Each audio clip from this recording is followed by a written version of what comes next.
Hello, if you clicked on this video, probably heard about the new game that released on the 23rd of May called Wuthering Waves. So far, I've been enjoying Wuthering Waves a lot, but you might be wondering yourself whether or not the game's actually worth trying out. As you might have guessed from the video title, I'm going to be presenting my point whether or not Wuthering Waves is actually worth the hype, and whether you should try it out or not. The game was developed by Kuro Games, and I actually haven't heard of Kuro Games before Wuthering Waves. The start of this game was very rough, to say the least. On launch day, the game was crashing non-stop. It was super unoptimized and would lag a lot. But the thing that separates this game from Genshin Impact is the fact that the same day the game launched, the developers apologized and started working on fixing these issues that we had, even handing out a total of 40 free polls via the mail and a free 5-star selector, only for compensation. I know you probably have never seen such treatment if you've only played Genshin Impact, and I was pretty shocked about the 5-star as well. When looking at the game from a point whether or not you should try it out or not, the game's not for everyone, to say the least, that's for sure. So I thought of a couple of factors that I think make the game very enjoyable, to say the least. Number one, being the graphics. Look, the graphics in this game are simply gorgeous. If I had to compare it to any video game that I've played recently, for some reason, the graphics really remind me of Elden Ring. If Elden Ring was an anime Genshin style RPG, and that might be a pretty bad comparison considering that one of the games is a Souls-like and the other is an RPG, but I'm just giving an example of why the graphics are very stunning. Sometimes I just stand there and look at the nature if I'm bored. Number 2, the combat. I already said the graphics in this game are stunning. Well, the combat is pretty much the same. The animations are very pretty and will be especially prettier when Yinlin comes out. Please step on me. But yeah, the combat doesn't pull any punches with the animations. The combat is simply stunning. And I will add, it could get a bit boring considering the combat is just using your 3 skills and left clicking, but it bakes up in being absolutely gorgeous to look at. An added point is that this game is also heavily reliant on you dodging and parrying and interacting with the abilities that the enemies are doing. Dodging and parrying is actually pretty fun if you get good at it.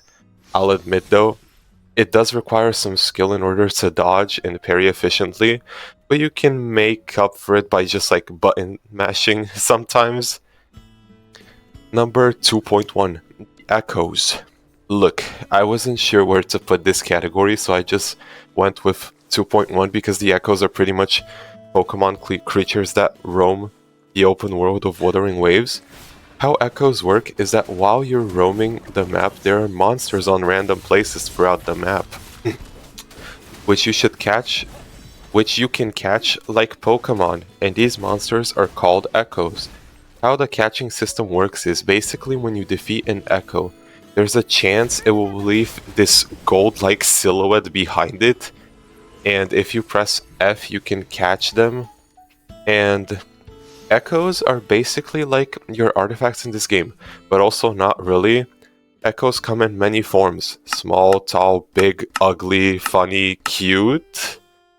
But also, they have a cost. What does that mean, you might ask? Well, every echo costs a specific amount to put in your slot. I know it sounds complicated, but bear with me. Every echo costs from 1 to 4 points, and every character has 10 maximum points, I think. If you equip an echo in your first slot of your character is going to obtain the skill that your echo has and use it in combat. The rest of the slots just give bonus stats, and they're just like Genshin's artifact system, but your first echo is very important because of that special skill that echoes have. Some echoes give a combat skill, while others give a movement skill. My favorite echo so far has to be the turtle though. I mean, just look at it. Hold on. Sweet mother of God!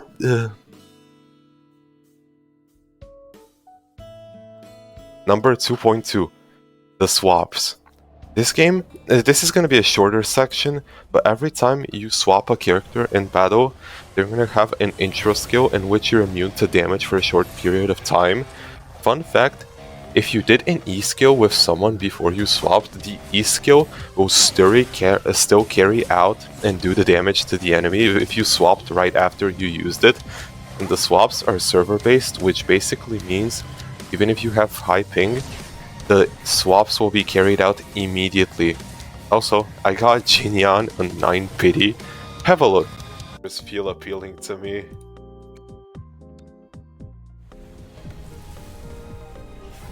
What? 5 star? Early? Early 5 star? Early 5 star?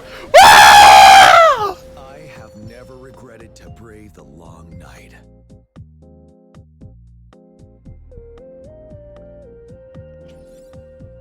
Yeah, baby!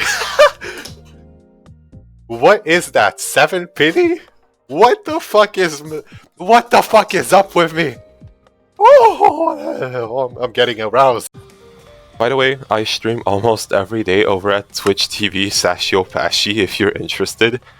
Alright, back to my point. Number 3, storyline. Where do I begin with this one? The story in this game is quite boring, to say the least, in my opinion. In my opinion, this game's story is heavily holding this game back.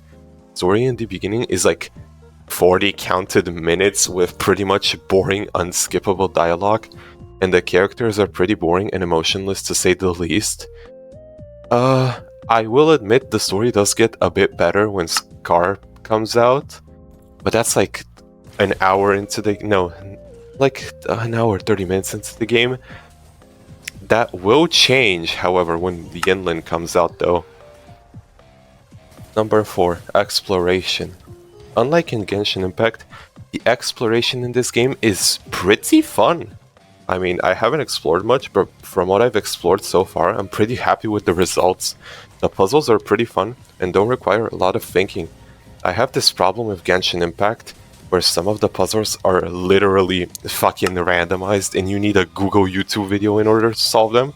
But in this game, the puzzles are actually pretty fun, and they're not giving me a headache, which I'm pretty happy about. The map's also pretty large, and you'll have things to do for days on end. Number 5, the music. Holy moly, the music in this game is so fucking good.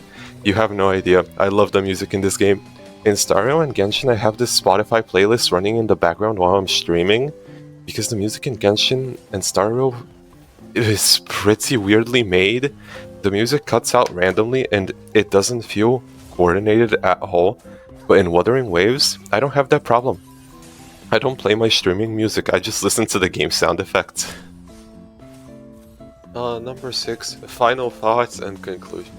So far, I really haven't progressed that much in Wuthering Waves, considering at the time of my recording, I'm only level 14, but I've been having a lot of fun playing this game.